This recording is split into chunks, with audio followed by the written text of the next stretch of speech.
All right, so I got my lovely assistant, aka Amanda, aka my wife. She's gonna feed the bloodworms for us, and so this is gonna be a lot of fun. Now hold on. Look at them. So they all come over. They know what's gonna happen. I think that's so cool. Oh yeah. This is how when we had some skinny ones, we were making sure they were all getting fed by doing this. What is going on, shrimp keepers? This is Rob with flipaquatics.com, and today we are at our original building, which is the new we are at our original building, which is Flip Aquatics, and we talked about the new building in the last video, and that new building is an addition to this building. So we're going to keep both buildings. For those of you that think we're moving out of this one and going to that one, we're not. We're just expanding. We're going to have two locations. It's going to be great. They're right across the parking lot from each other. So a lot of good stuff to come there. But I wanted to do an update. We've recently got in a lot more nano fish, and I kind of want to do like a walkthrough, a fish room tour, if you will, and show you guys what nano fish we have in, and kind of do a little walkthrough for you guys. So stay tuned, and we'll get right into it. It has been a little while since I've shot in here, but I mean, there's a lot of fish in here right now. Let me start with the bad first. So Pygmy cories. These guys have just been doing so poorly. I mean, these guys are actually swimming now. They have been sitting still in this tank, so that's a good sign, but sorry for the focus.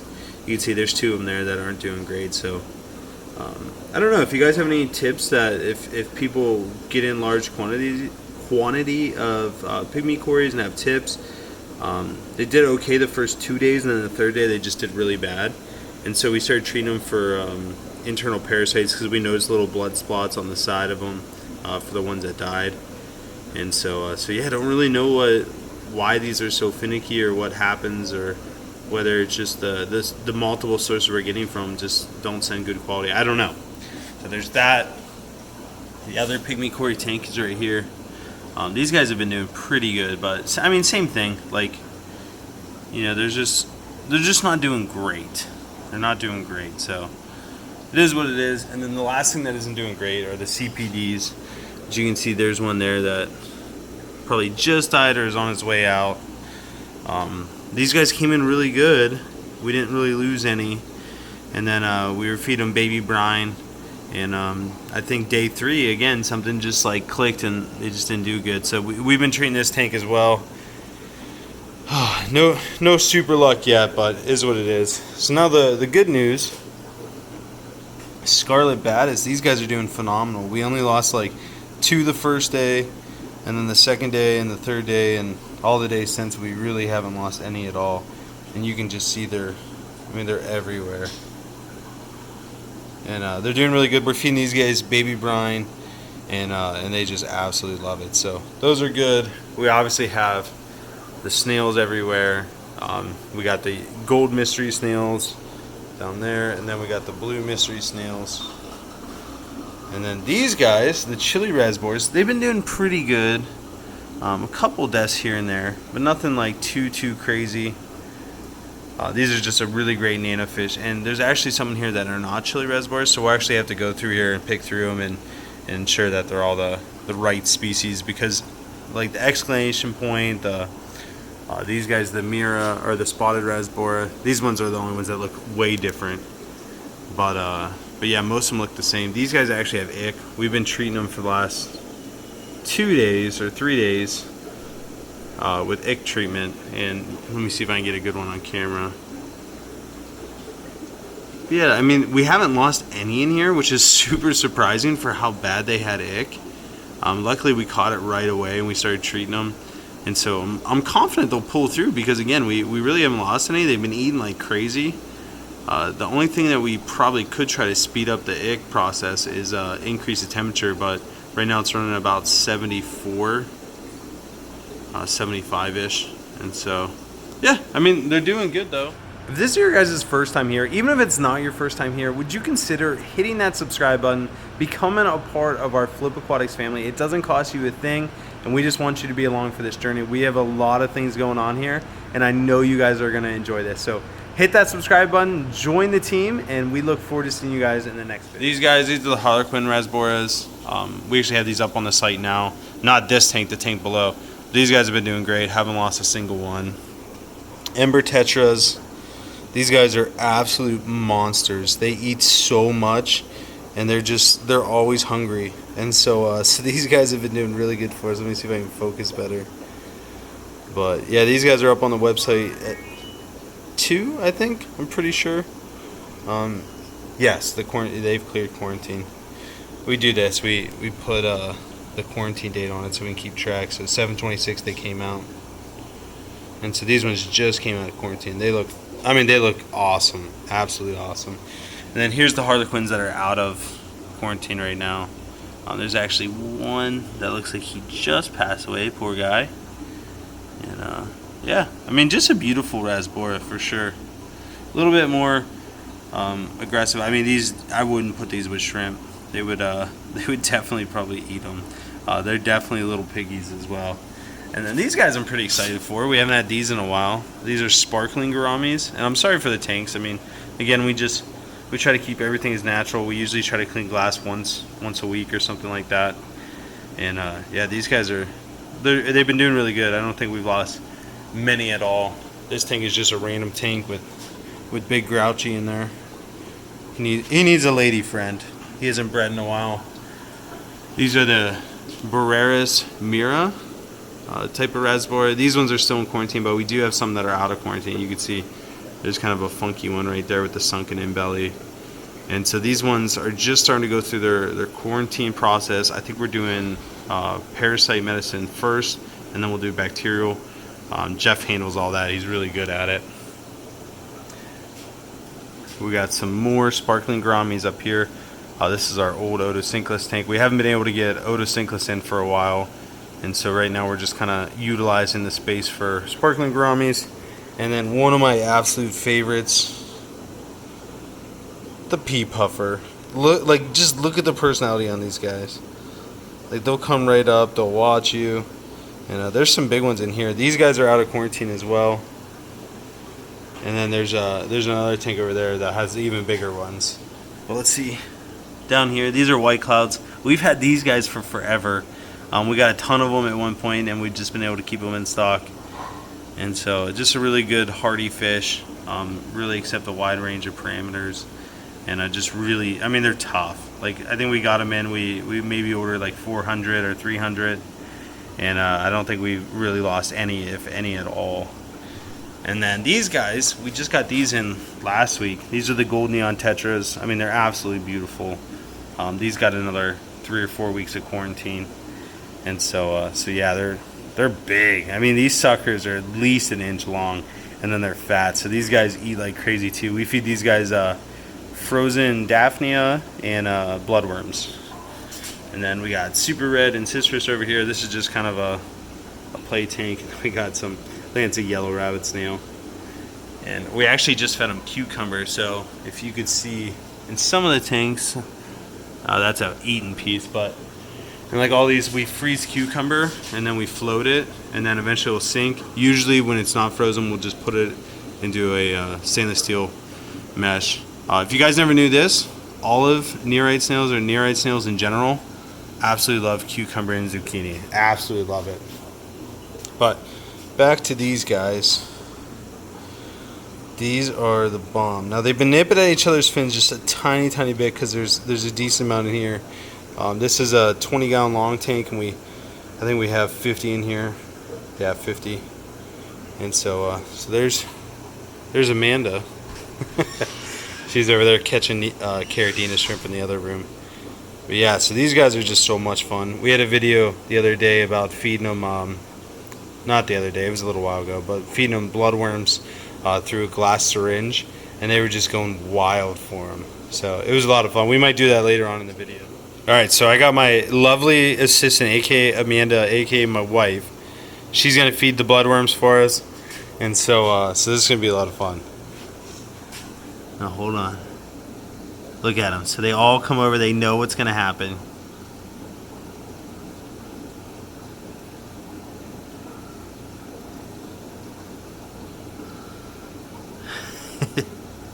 I think that's so cool.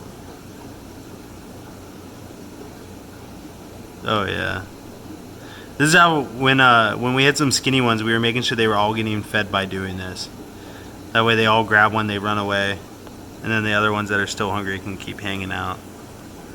And so this is kind of a fun way to be able to feed them. As you can see, they're still hungry.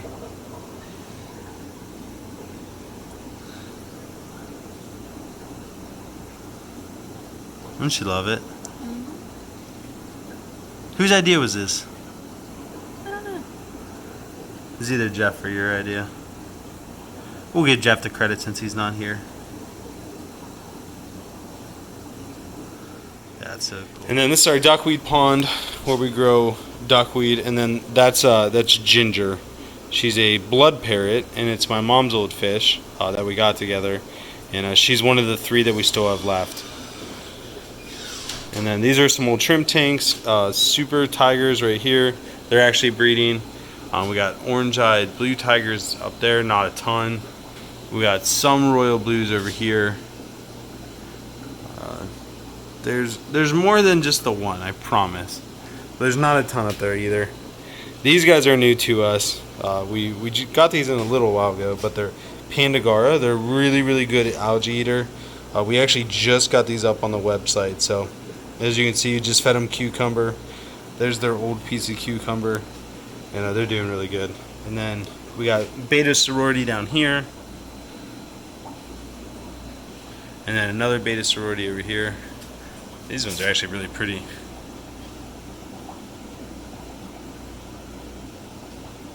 But love my betta fish now. Absolutely love them. These are the Barreras Mira. These are the ones that are out of quarantine. And so these are the ones that are listed on the website right now. Tough to get it to focus. And then there's 2 Ember Tetras that came in with them. And so we'll have to separate those ones out. But it's funny how big they got. Like they came in, they were all the same size. We got black neon Tetras, tons of those. These guys are new, so they're not on the website yet, but cherry barbs. And then these guys are going to be a lot of fun, if I can find any. These are pom-pom crabs, freshwater pom-pom crabs. And so I don't see very many of them in here, which is probably not a good thing, but we have a couple other tanks of them. And so pom-pom crabs are something new that we're getting ready to offer, so you guys can see that first. And then over here we got the Thai micro crabs, so you can just see the difference. I mean, that, like, there's my finger, there's a Thai micro crab. Whereas the pom-pom crabs are a lot bigger, probably 20 times the size of a Thai micro crab. And so it's just gonna be a little bit something different for people. We got more cherry barbs down here, and then here's another tank of pom-pom crabs. Again, so here's one right up on the glass. There's my finger.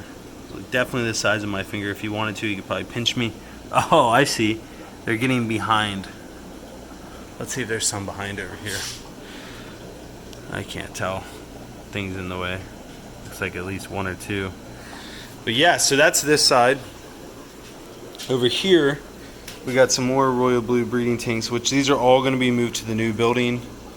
Royal blues here and some black tigers. Some down here, but I think they cleared this tank out. We sold out of it at one point and just sold them all. And so there are still some chocolate rabbit snails down here.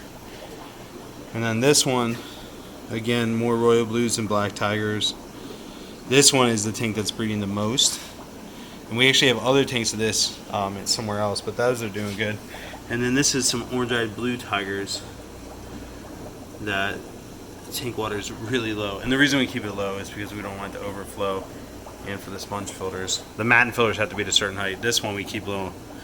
I mean, granted, I'm sure there's some evaporation, but they're still breeding in there. So we're actually getting ready to break this down on Wednesday and move these to a different tank just to get them out of these 40-gallon breeders that are kind of out of the way.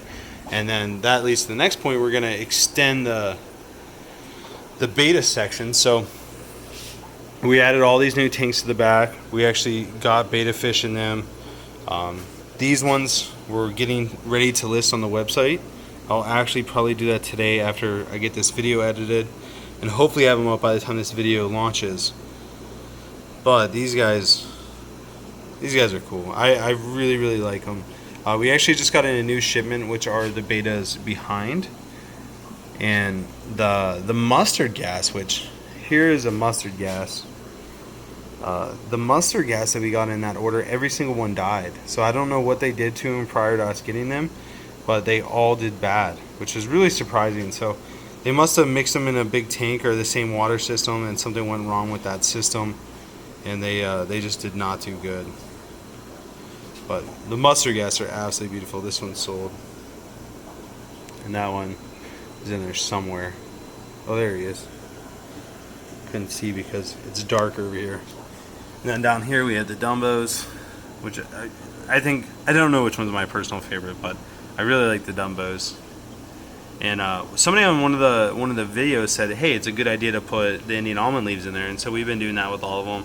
And it's actually a lot of fun. When we first put them in there, they all make bubble nests with the Indian almond leaves for some reason. And so this guy's gorgeous. That's probably my favorite right now, but he won't be up for sale for another 30 days. We just got him in end of last week, so he's still got some more quarantine. But yeah, tons and tons of Bettas. So these will be up on the website. I'll try to put some links down in the description. So I guess one thing that we didn't show off was the planted tank rack. And so there's really nothing glorious about a planted tank rack, but plants. We do keep some livebearers in here just to, if any pests come in the plants, then they'll eat them.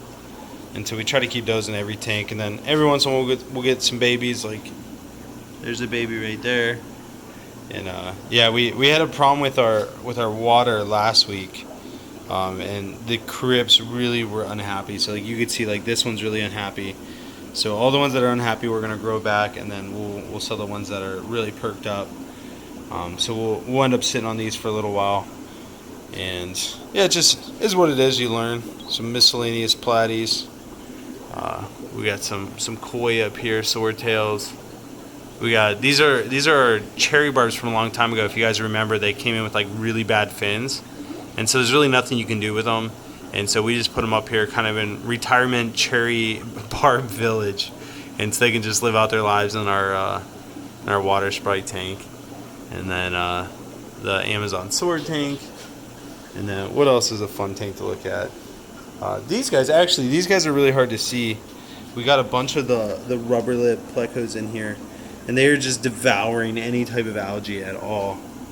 And there's a ton in here, but they're so good at hiding, they'll never see them. And so those are really cool. The crypts are looking really good. These guys are looking really good. This is probably my favorite tank, just because of it's got the duckweed up top, which sounds so funny, but it makes like the water like look really natural looking. And there's tons and tons of babies in here, and they just keep growing up. And so this is just kind of a cool tank. We try to keep nearite snails in all the tanks just to cut down on any algae. We keep these little algae eaters in there, and then the platies. But yeah, I mean we got some cool stuff like the boost. This is always a really fun plant. It's just super easy, and we actually the company we get it from, they actually propagate it themselves, so they're not just taking it from the wild, which is really nice. And then Java fern. And so what we do is we just focus on plants that can go in a shrimp tank they're really easy to take care of. And so as you can see, we're really not doing anything special in here. We dose a little bit of fertilizer. We do constant water changes, and that's pretty much it. The only one that's pretty tough is this one, which is the Monte Carlo. It's just really tough to transition. So we actually just keep it in immersed form, and then when we sell to the customer, they're gonna transition anyway. As you can see, every once in a while you get one that just doesn't do good for some reason, and so those we just hold on to. They grow back or they don't. And so this is the only difficult plant that we really keep. Everything else is extremely hardy. And look at all these little babies in here. It's just a lot of fun. And then we actually dose. One of our sponsors is Brightwell, and they have a fertilizer line that's safe for shrimp. Now this isn't the specific one that's safe for shrimp, but we do dose this one in here, just because that's what we still had our stock left. But they do sell a shrimp safe fertilizer which we use. But this is carbon. This is fluorine, piece of potassium. I don't know what this one is. I think it's iron. Yeah, it's iron. This is gross. So this is nitrogen. nitrogen source. What you don't want in your fertilizer, you don't want the nitrates in there, because that could be bad for your shrimp. And so that's why most fertilizers aren't safe for shrimp. I mean, they could have, you know, the copper and stuff like that in there, but whenever they have those nitrates in there, you really don't want that unless your tank's running at 0 nitrates. Then it makes sense to dose in there. Anything over 20 parts per million, you're really going to start having problems. So yeah, that's a little update on our Planet Tank rack and our Nano fish room. All right, so I'm actually going to get some pictures of the bettas up on the website, get them listed. And so this is what we're using. You can actually see we have a little tank down in there, and actually it's going to be hard to see. There it is. And so we use that to take pictures of our fish. We try to sterilize it every time between taking pictures, so it's a little bit of a hassle. I might try just using a catch cup, I don't know. And so we're gonna do that, but you guys make it a great rest of your week. Thank you for watching, and we will see you guys next time. God bless.